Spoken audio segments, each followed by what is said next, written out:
Hey guys, Mike Toy with Bonsai Boise. So it's a cold, wintry, snowy day here in Boise, Idaho. It's February 12th or 13th? 12th, I think. And it's really cold. There's nothing to do. So I went and got one of my little oak trees that I've been growing for the past few years. And I decided I'm gonna put it in a bonsai pot. Quick story on these. I have about 3 of these and I've been growing them from seed. It's about 3 years old, give or take a little bit. And all I did is I put a seed, I had, a seed tray, and I put a seed in each one of the little spots with some dirt, watered it, put it outside in the fall, and left it alone all winter. And I just let nature do its thing. I know there's a lot of tips and tricks and how-to videos on how to germinate seeds. They've never worked for me. It's probably just because I'm doing something wrong, but I just let Mother Nature do it and it worked perfectly. A lot of them sprouted. A few of them died just due to other reasons, but this one was the one I selected for today's bonsai. So it's about 3 years old. It's got good size, for being 3 years old, and it's got some good movement and good potential. I put it in this pot last spring, so I doubt it's root bound right now. So I'm probably just going to use the same soil that's in here and just transfer it into here. This pot is the one that I selected, and it's kind of significant to me because it's the first bonsai pot that I ever purchased. I didn't pay that much. I think I paid like $7 for it, but it's my first bonsai pot, so I thought it'd be cool if I put this oak tree in it. So all I'm gonna do here's the plan, is I'm gonna make a cut right here on this branch to shorten it up a little bit. I'm gonna make a cut. I haven't decided yet if I'm gonna go here or under this one and go here. But we've got some other buds. I'll give you a close up here in just a second and show you, but we've got other buds too, so I'm not super concerned with that. But yeah, that's the plan. We're gonna make the cuts there.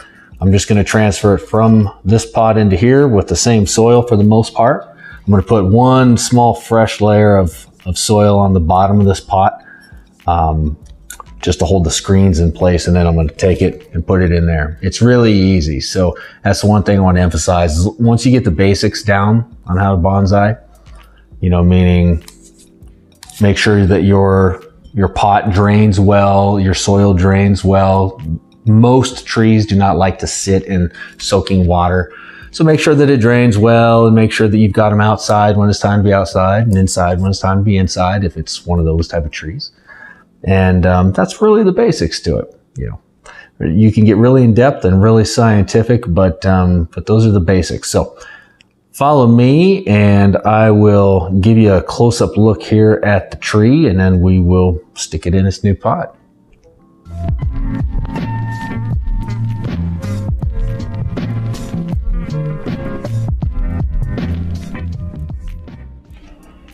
All right. So here's a closer look at the oak tree. Funny thing about oaks, it seems like this always happens, at least with the ones that I have, is that the leaves stay on all winter long, and they basically just stay there until springtime comes, and then the new leaves sort of push them out.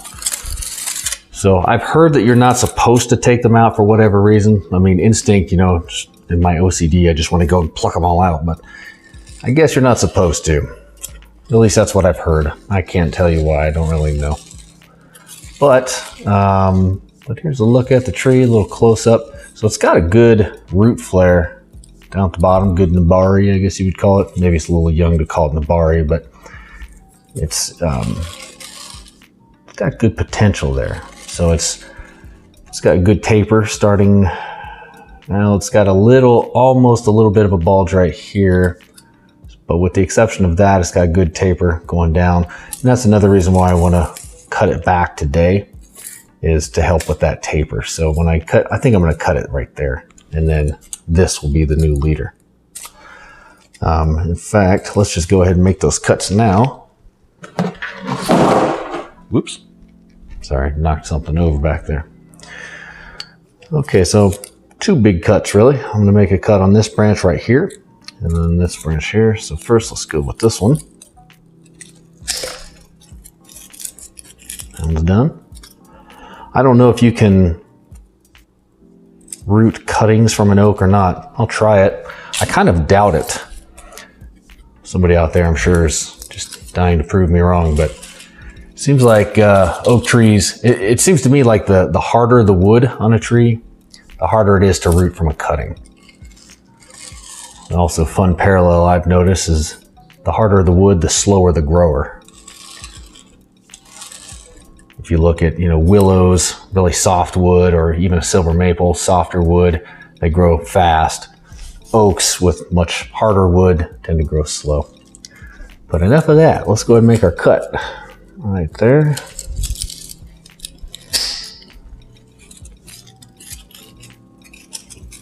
Not bad.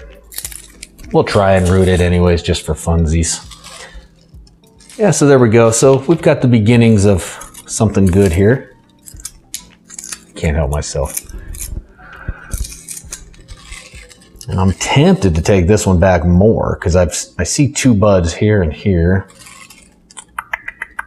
Do I want to now or not? I'm gonna go with no for now just because in the off chance that it would die back up here, I mean, we have this other set of buds, or at least, we have 1 bud here. So we still have that going for us, but in the off chance that it does, this would be a cool leader with the movement that it's got. So we'll keep it for now. So that's that. Give it a little spin here of how it looks. Okay. So now let's get this pot prepared and put it in its new home.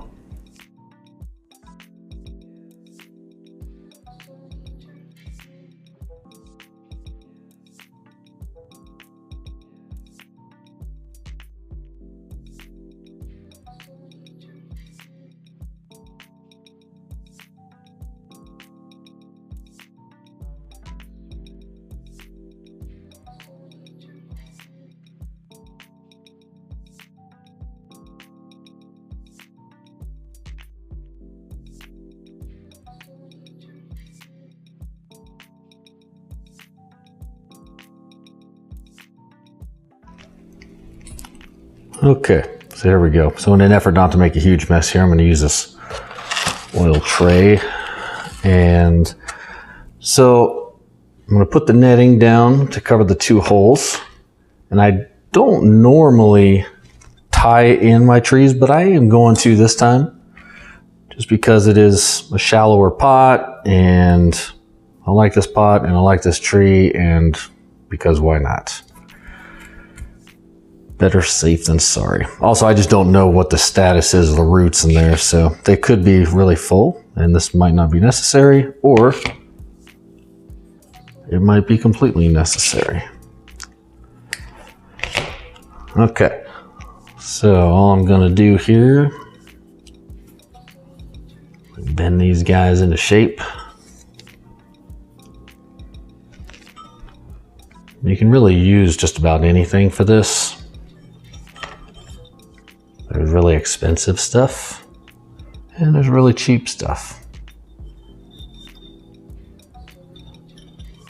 I wouldn't say that I am cheap by nature, but when it comes to stuff like this, disposable things and,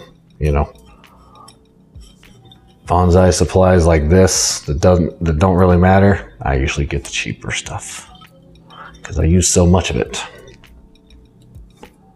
I'm not going to get overly fancy with how I tie it in either. There's a lot of great videos out there for that if you want to learn the right way, I guess I'd say. All I'm looking to do really is just simply tie it down for support. So there I've got the netting in. I'm going to put 1 layer of bonsai soil in there on the bottom, like so.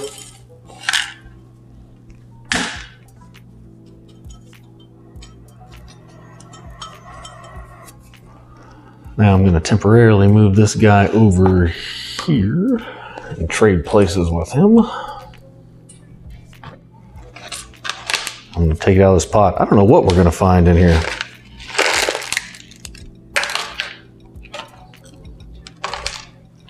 let's see.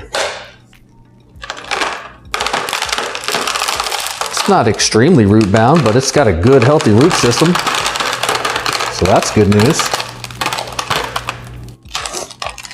I probably would have let it go another year before I actually repotted it. You know, if I wasn't doing this, that is. The other two that are just like it, I'm gonna let go for another year.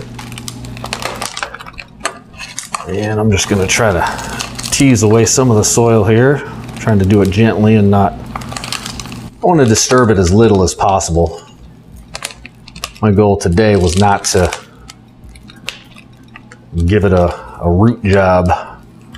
My goal today was just to put it in a nicer looking pot and, you know, have it a little snowy day project. It's actually got a lot more roots than I figured it was going to have. I'm going to make some cuts here. Hang on one second. Just grab my root cutting scissors.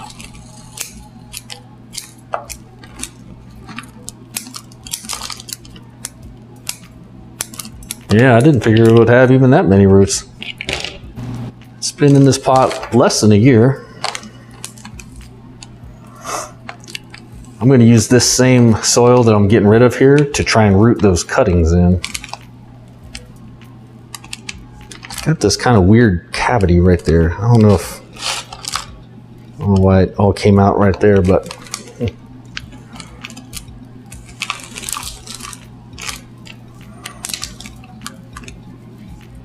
never fails.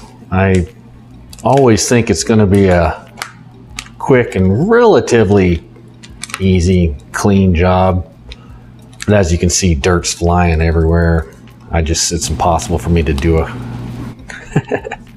clean job when it comes to bonsai. And I wasn't entirely prepared for this many roots. I'm really surprised it has this many. I'm gonna make some cuts here to make our life a little easier. I don't want to bare root it. I'm just going to cut around the edges so that it will fit in the new pot.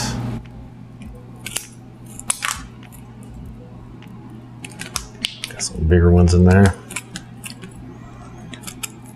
These scissors, by the way, I just get these at not even a big box store. It's like a discount big box store out here called Harbor Freight.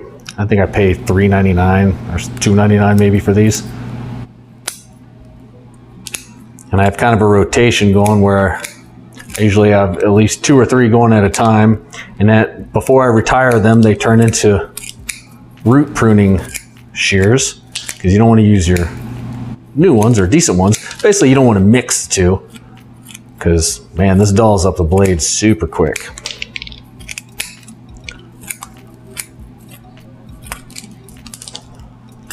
All right, so we're getting there. We're getting this thing down to size here.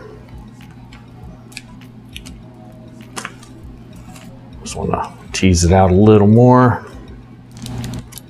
All right, so let's get a rough idea here.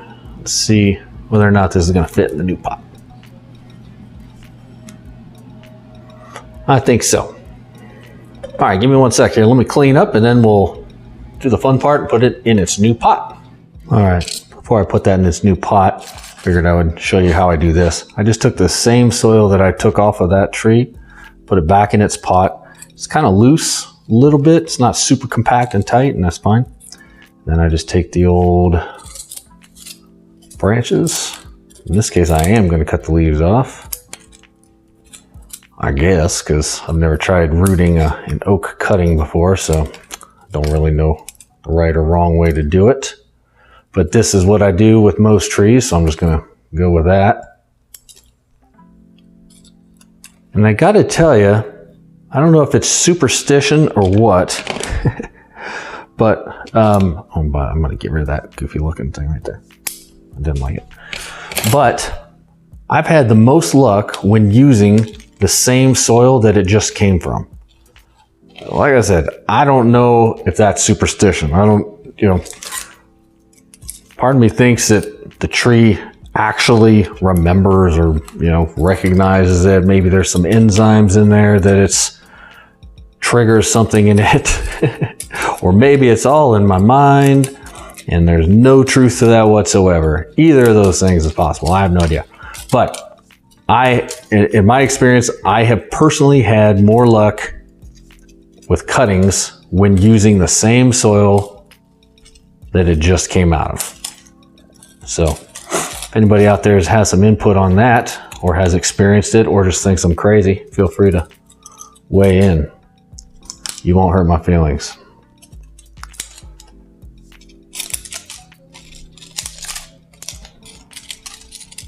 Get rid of all the leaves here. Now, if there was foliage, I would get rid of a good part of it.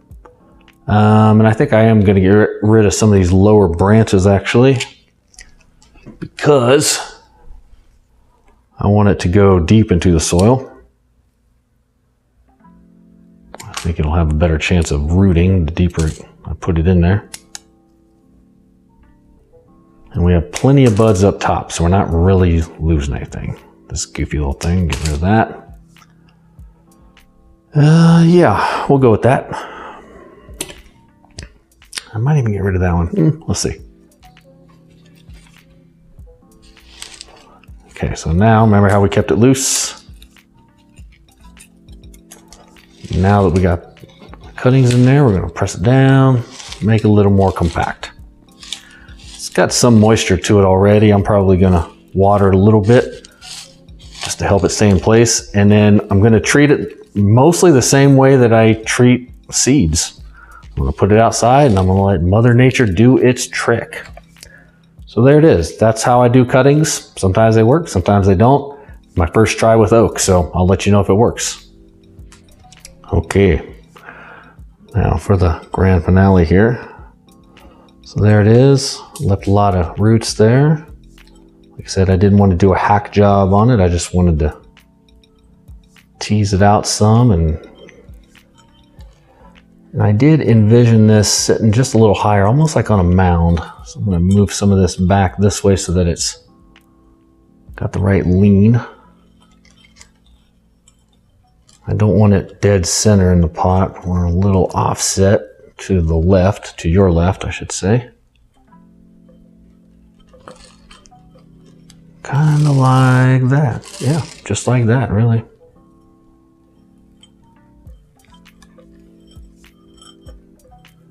I feel some kind of empty cavities down there, so I'm actually going to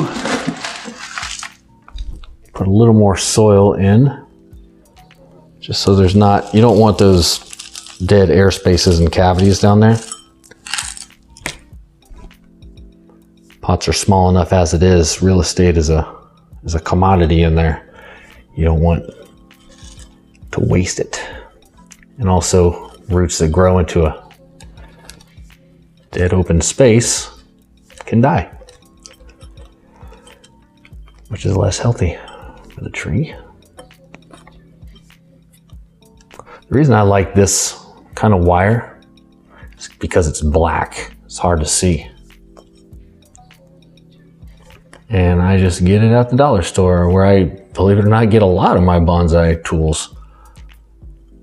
My little those little cheapo plastic pots that, you know, you can put cuttings and starters in, and, you know, these cardboard backings, and I get a whole bunch of that kind of disposable stuff at the dollar store. Because I'm classy. There we go. Got that tied in there pretty good. It's not super duper tight. There's a lot of good videos out there on how to wire in and tie in your bonsai tree that are probably a lot more in depth than what I just did. I usually don't even tie them in, because once they start to grow roots, they establish themselves anyway. And now I'm just going to fill in the spaces around it with some soil. Like so. Got a couple of videos on how I make this soil too. I probably get asked that more than any other question.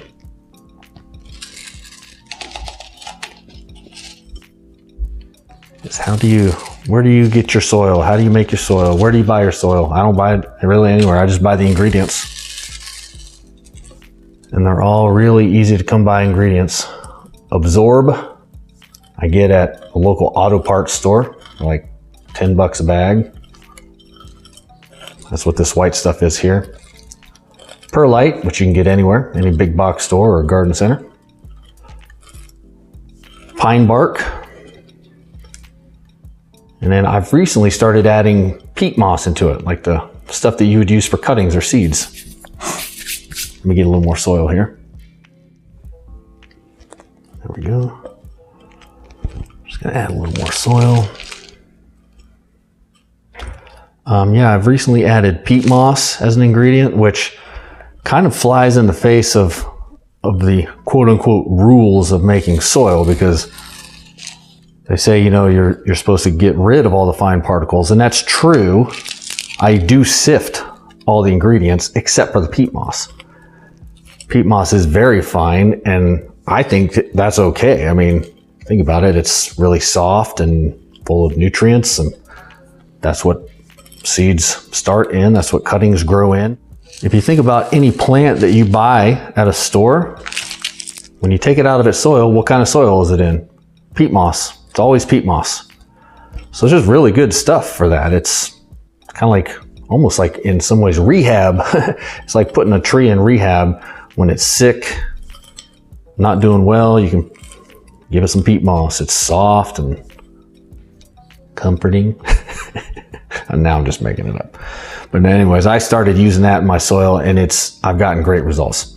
And then the other new ingredient is volcanic rock. Really small volcanic rock like this. $10 a bag at Zamzows. That has been a good addition. There we go. So that's about as good as it gets there for putting soil in. Let me clean it up here, and then we'll give it some water. All right, so I got it cleaned up here. Figured I'd tell you a little bit about some of the other things that I'm using. And no, I'm not being sponsored for this. Somebody asked me that recently, if I was sponsored by some of these things. I am not. This is just dollar store glue, so I don't think they have a very big budget for sponsoring guys like me. But nope, no sponsors. I just like to share what I'm using because I learned everything that I know from either trial and error or from watching people on YouTube. And so I figured I could, you know, pass it on and, you know, let my trials and errors and wins and losses benefit somebody else too. So this so far has been working well. This is just clear glue. It's washable, safe, non-toxic, clear glue. I got it in the back to school supplies aisle. So all I do is I just put a little bit on wherever I made the cut, especially these cuts like up top here. Oops, it's a little wobbly.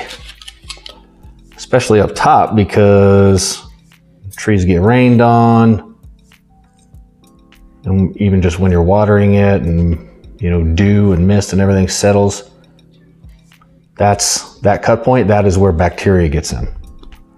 And I have lost a tree or two to that. These ones down here, I think at least, are a little bit less susceptible, but they are still susceptible. So anyways, they make the really cool, expensive Japanese kind of cut paste. And someday I'd like to try it, but at the moment I don't have a need to, because this clear glue has been doing the job. So I'm gonna stick with what's working for now. Next, this is the liquid fertilizer that I've been using. Schultz, let's see if I can get it to focus here. Schultz Plant Food, Liquid Plant Food Plus.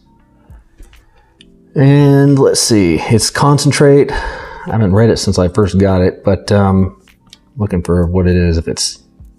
So it's 10, 15, 10, looks like. Yep, 10, 15, 10. Most of them that you see out there are 10, 10, 10. I guess this one's 10, 15, 10. But anyways, all I do is I went and got a 2-liter bottle, took a pin, poked some holes in the top, fill it with water, and then I do 2 of these. 2 vialfuls in every 2 liter every time. I've been doing that all winter, and all of my trees have responded very well. I wish I would have grabbed the other 2 oak trees that I have so we could do a size comparison and then compare it, you know, in a year from now, because this will certainly slow down the growth of this tree, but that's okay. It will still grow. And actually, Nigel Saunders had a good point recently. He's been doing a lot of great content actually lately, and in one of his videos, he was talking about quality bonsai. And one of the things he was saying is that while most of the time we're in a mad rush to grow these things as quick as we can, we want to thicken up that trunk, and you know, it just takes so long to grow these things, and we're always looking for ways to enhance that, myself included. I do it too. His point is that in other ways, you're robbing yourself. The faster you grow them, the less natural aging it gets. So this tree here is a good example. So see how it's green right here on the trunk? Let me get it a little wet. There. Just a little bit green.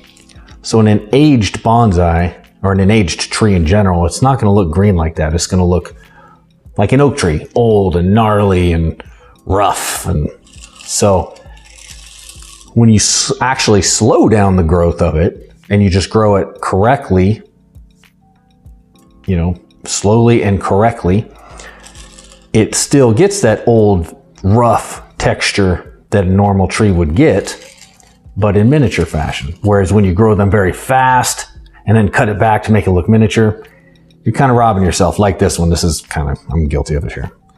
But then it just looks like a young tree that's been cut back. So that was a good point. I've got some that I'm doing that with and others that I'm not, but if nothing else, it gave me a new perspective on it.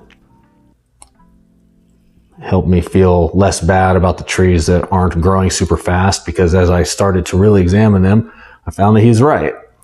They do have a more, even though they're smaller than their other counterparts that might have been growing faster, they do look better aged.